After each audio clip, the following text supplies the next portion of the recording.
Opening the center, this establishes immediate central influence, preparing for piece development and the fight for board control.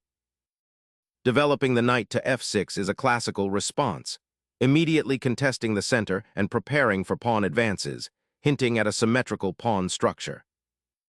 Developing a knight to f3 efficiently prepares for castling while challenging central pawns. Embracing the fianchetto, black solidifies their kingside, preparing for potential counterplay against the center. Aspiring for fianchetto development, this maneuver prepares to challenge black's kingside buildup with active piece play. Developing the bishop to this square solidifies the fianchetto, preparing to contest the central light squares and potentially launch an attack down the long diagonal. Solidifying the kingside fianchetto, white establishes a potent attacking battery aimed at the queenside, preparing for further queenside expansion. Securing the monarch within its castle walls ushers in a phase of peaceful development, prioritizing king safety and a cohesive pawn structure. Castling seals the king, solidifying the kingside while opening lines for rook activity and piece development. Solidifying the center, d6 prepares to challenge white's central pawn and opens a diagonal for the queen, fostering development and potential piece activity. Solidifying central presence, nc3 immediately anchors this knight, aiming to contest the d5 square and prepare a potential c4 advance. The knight now coordinates harmoniously with its fellow pieces, creating a cohesive defensive structure while awaiting the optimal moment to exploit weaknesses in black's setup. This unassuming development contributes to white's increasing control over crucial squares. Boldly staking central presence, black immediately challenges white's space and prepares for a potential queenside expansion, creating immediate strategic complexity. Shifting a knight to the rim often seems passive, but here it cleverly aims to disrupt black's central pawn structure and potentially open lines towards the king later.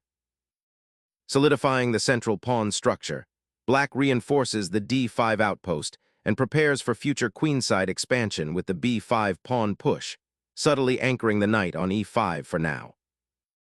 Unlocking the center now, white boldly stakes a claim, aiming to shatter black's pawn chain and create diagonal threats, but it might also expose weaknesses if black can seize the initiative.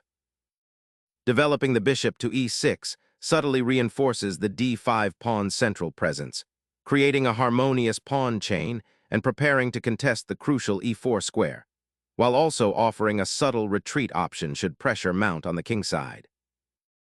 Unlocking the d-file immediately reshapes the central battle, forcing black to confront the consequences of his fianchetto's pressure and the exposed king. Reclaiming the central pawn opens up the c-file for black's rook, a promising development for eventual pressure against white's queenside, while simultaneously solidifying the d-pawn's position and opening diagonals for black's bishops. Pivoting the knight to e2 frees the f3 square, potentially for a pawn advance or another piece, and prepares to redeploy the knight to either c3 or d4, aiming to reinforce the d4 pawn or exert pressure on the center, while keeping an eye on the kingside.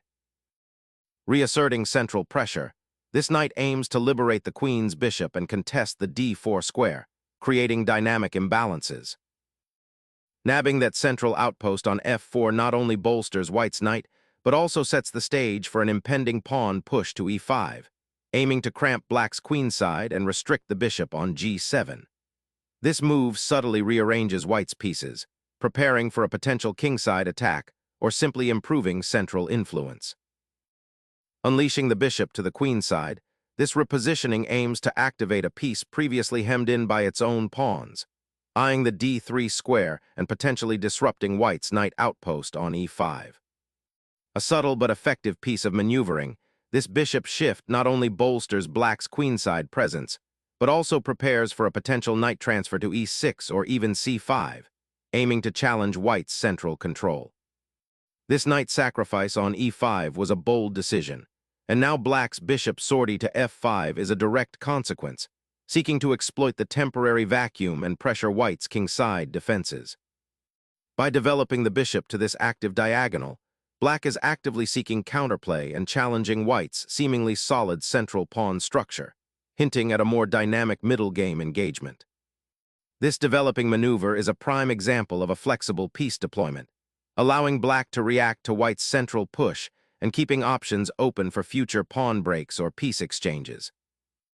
Solidifying the central pawn chain and preparing for a potential kingside expansion, this move subtly aims to restrict black's knights and prepare for a future b4 advance, potentially creating queenside space. Challenging the knight's central influence, the bishop ventures to a square that potentially pins it against the king and offers a dynamic outpost, aiming to disrupt white's tightly knit pawn structure and create future attacking possibilities along the open lines this piece exchange might unlock. Initiating a vigorous attack on the weakened kingside, white's bishop relocates to a position of high activity, targeting black's relatively safe haven and disrupting its defensive coordination. Unleashing the queen to c7 subtly reorients black's army, preparing to challenge the central d5 pawn and potentially activate the rook on the c-file should it open, while also providing a crucial defensive shield for the kingside should the d4 pawn advance further. Shifting that knight to d3 repositions a key defender of the kingside, now aiming to reinforce the center and potentially launch an attack on the queenside.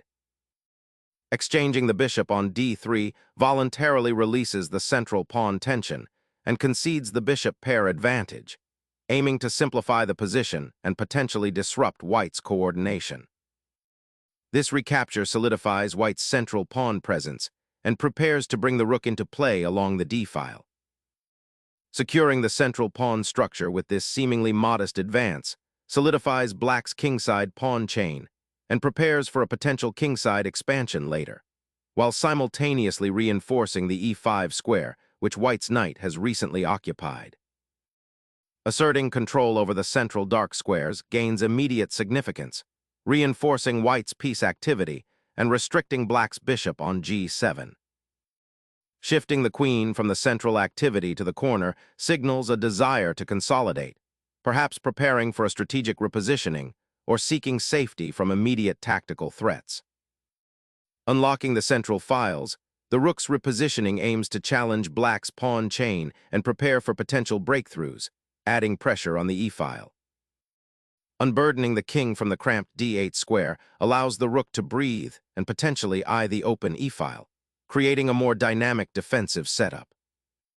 Shifting the bishop back to its original diagonal allows white to maintain flexible piece coordination, particularly preserving the option of developing the queen's knight without immediate pawn exchanges or positional concessions, while simultaneously preparing to challenge the central d5 pawn more effectively if black chooses to advance it.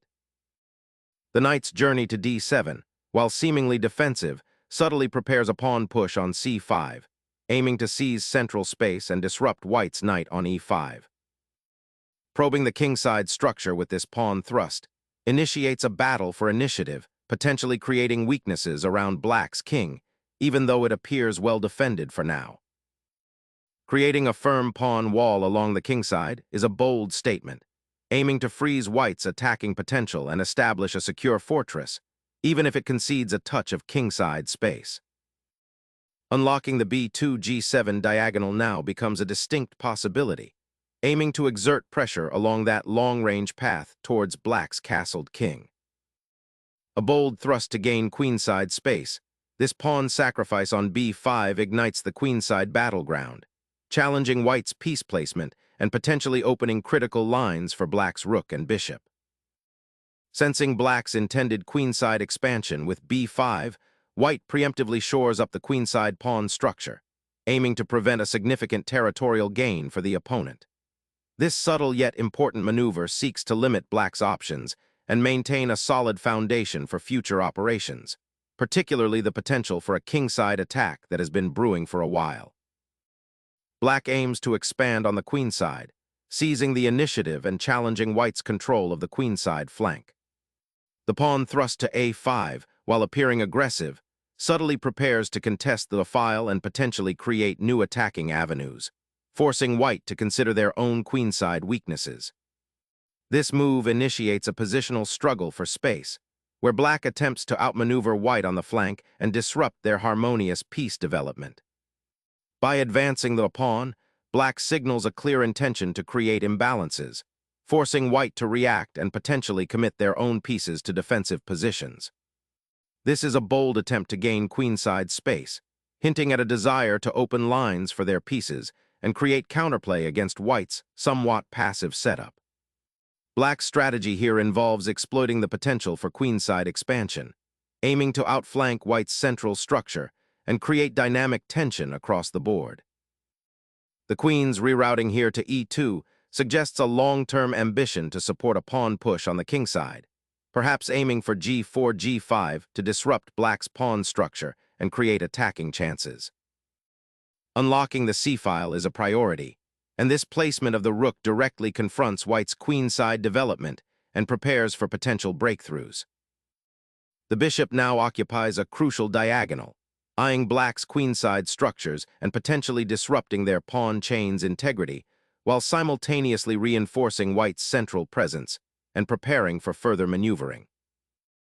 Embracing a seemingly passive defense, black redirects their queen to the queen's side, preparing to challenge the newly established bishop's influence and perhaps prepare for a pawn thrust on the queen side, aiming to gain space and activate dormant pieces. Retreating the bishop from the aggressive outpost on d6 now offers black's queen a clear path to safety and prepares for a potential kingside expansion.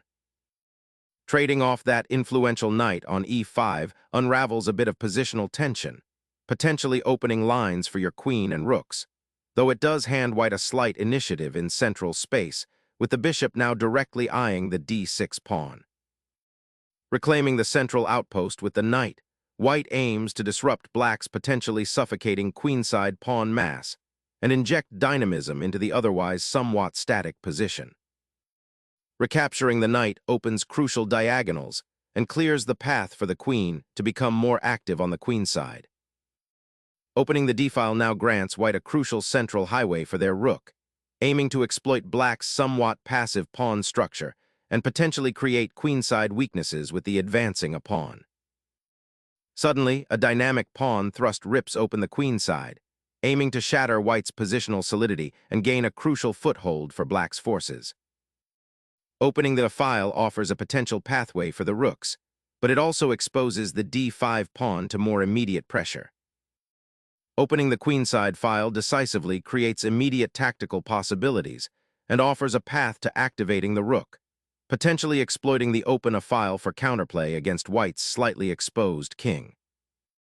A daring maneuver, the queen repositions to the active e3 square, aiming to exploit the tension on the queenside and potentially launch an attack down the open files, while also offering a timely escape square for the king should it become necessary. Sacrificing the queen here fundamentally alters the game's character, ushering in an endgame with stark material imbalances, and promising exciting attacking prospects for black due to the open files and white's somewhat exposed king. Clearing the 7th rank opens the floodgates for the rook, transforming it into a potent attacking piece that can now directly pressure the queenside. Opening a critical file for your rook is a bold decision, aiming to disrupt white's pawn structure and seize initiative on the queenside, even if it sacrifices some immediate pawn material. Opening the b-file decisively creates a dynamic imbalance, inviting both players to grapple for control of this newly opened avenue and its adjacent squares. This rook slide redirects pressure, aiming to exploit the open c-file and challenge white's pawn structure. Opening a new avenue for the bishop on the queenside, this maneuver seeks to disrupt black's recently established pawn structure and potentially exploit the open c-file if it can be supported. Opening the c-file is paramount for black's rook to find active play and challenge white's central presence. Preparing to challenge control of the c-file by doubling rooks, while simultaneously reinforcing the outpost squares and potentially setting up a rook lift down the 3rd rank for future action. Shifting the bishop back to f8 seems like a defensive posture, conserving this key piece from immediate skirmishes on the queenside, while simultaneously preparing to redeploy it to the kingside should the battle shift there, perhaps eyeing squares like h6 or g5 after future pawn advances. Establishing pressure on the queenside with the rook, threatening to infiltrate black's position through the open file and exploit any weaknesses that arise. The bishop pivots to a more active diagonal, eyeing the queenside and potentially supporting a pawn push on the queenside, while also maintaining defensive coverage of the king. Shifting the monarch away from the center's potential chaos creates a safer haven, preparing the king for potential endgame maneuvering and freeing up other pieces for more active roles. Strategically redeploying the bishop to the queen's flank initiates a fascinating reevaluation of the queenside pawn structure, aiming to bolster its defenses and potentially prepare for a subtle pawn advance later on. Shifting the bishop to that active diagonal opens up the possibility of putting pressure on black's queenside pawn structure, potentially creating weaknesses for future exploitation. Initiating a daring rook sortie, black prepares to contest the open, a file, potentially disrupting white's queenside structure and creating counterplay where none seemed immediately available. Unleashing the rook to the third rank immediately pressures the queenside and prepares a potential descent onto the d-file should black commit their bishop elsewhere. Repositioning the bishop to the c7 square aims to connect the rooks and prepare for potential infiltration on the c-file, while simultaneously keeping an eye on the pawn structure and the opponent's aggressive maneuvering. The rook now aggressively occupies the semi-open file, exerting pressure and aiming to exploit any weaknesses in black's pawn structure. Challenging the powerful rook on the 7th rank, black seeks to disrupt white's queenside initiative and perhaps open lines for counterplay on the c-file. The bishop relocates, aiming to disrupt black's queenside pawn structure by potentially targeting the b4 pawn or offering a future exchange on c7 if black isn't careful. The rook's reroute to the queenside aims to disrupt white's pawn structure and potentially create a passed pawn down the b-file, a crucial objective now that exchanges have simplified the position. Harnessing the open b-file is the immediate priority, so activating the rook to support its advance becomes paramount. The king's tentative steps toward the queenside, seeking refuge amidst the storm of pieces, signal a potential shift towards a more defensive posture, perhaps anticipating future pawn skirmishes on that flank. The bishop retreats to c8, a passive square that surrenders the initiative and allows black's rooks to dominate the c-file, potentially leading to a weakened kingside pawn structure if black can advance their central pawns. The rook's capture of the pawn dramatically alters the pawn structure, initiating a sharp positional struggle centered on the open c-file and its implications for the white king. A bold assertion of control over the central files begins, aiming to exploit the somewhat passive placement of black's rook. Unleashing the queen's rook pawn as a disruptive force creates an immediate tactical storm, forcing white to carefully consider how to navigate the imminent pawn invasion and the potential for significant material imbalance. Unleashing the bishop from its initial retreat forces a critical decision regarding the central pawn structure, potentially opening avenues for white's rook if the pawn advances.